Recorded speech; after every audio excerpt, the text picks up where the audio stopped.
যাদেরই রাজনীতি করার ইচ্ছা আছে সবাই শুধু হয়তো ইয়ার কারণে পরিচিতি বেশি হওয়ার কারণে আমার উপদেষ্টাদের কথা বলে থাকে, কিন্তু এই সরকারে তো আরও অনেকে আছেন যাদের পূর্ববর্তী রাজনৈতিক পরিচয় আছে, এখনো হয়তো আছে, এবং সামনেও রাজনীতি করবেন কিংবা নির্বাচনও করবেন। সরকারের বিভিন্ন জায়গায় হয়তো আরও অনেক এরকম আছে। আমি মনে করি যে সবারই সুষ্ঠু কোনো প্রকার প্রভাবযুক্ত নির্বাচন আপনি কি নির্বাচন করবেন? আমি এই বিষয়ে এখনো চূড়ান্ত কোনো সিদ্ধান্ত নেইনি। যদি করেন তাহলে কি আপনার আমি তো বললাম নির্বাচন করবো কিনা সিদ্ধান্ত নেই।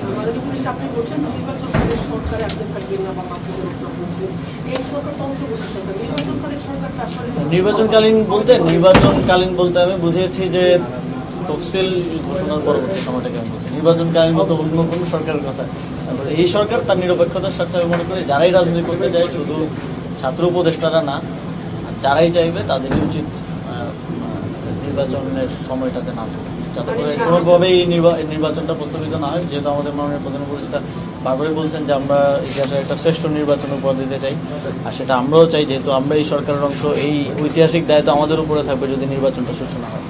সেক্ষেত্রে আপনার বক্তব্যের পরে কোনো কি সরকারের মধ্যে অর্থাৎ আপনারা যদি চলে যান তাহলে শূন্যস্থান পাবে, সেগুলো পূরণ করতে হবে। সেক্ষেত্রে সরকারের পক্ষ থেকে কোনো বক্তব্য আছে? সেটা তো সরকারের সিদ্ধান্ত, এবং এই বিষয়ে আসলে আমি টকশোতে র্যান্ডমলি কথার সময় বলেছি এই বিষয়ে সরকারের ভিতরেও আমাদের চূড়ান্ত সিদ্ধান্ত হয়নি। সরকারের ভিতরে আমরা নিজেরা আলোচনা করবো চূড়ান্ত একটা সিদ্ধান্ত।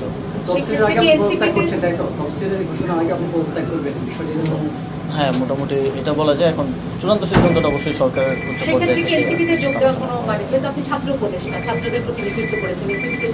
আমি এটা আগেও বলেছি যে এনসিপিতেই যোগ দিব, এইটা ধরে নেওয়া বা এটা একটা ইয়ে করাটা উচিত না, কারণ আমি এটা বিবেচনা করব পরবর্তীতে। ওকে,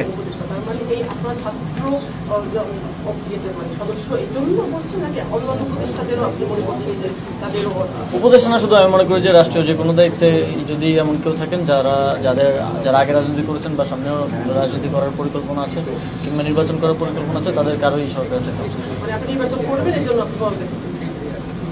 নির্বাচন করার পরিকল্পনা কিংবা রাজনীতি করার পরিকল্পনা, শুধু নির্বাচন করলেই যে পক্ষপাত হইতে পারে এটা তো ইয়া না। কেউ যদি রাজনীতিও করে সরকারের থেকে তাহলে সেও তো নির্বাচনকে প্রভাবিত করতে পারে, সে নিজে নির্বাচন না করেও তো নির্বাচনকে প্রভাবিত করা যায়। এক বছর শেষ হলো, আপনাদের অভ্যুত্থানের মধ্যে দিয়ে তাদের 2 সদস্য এখনো আছে,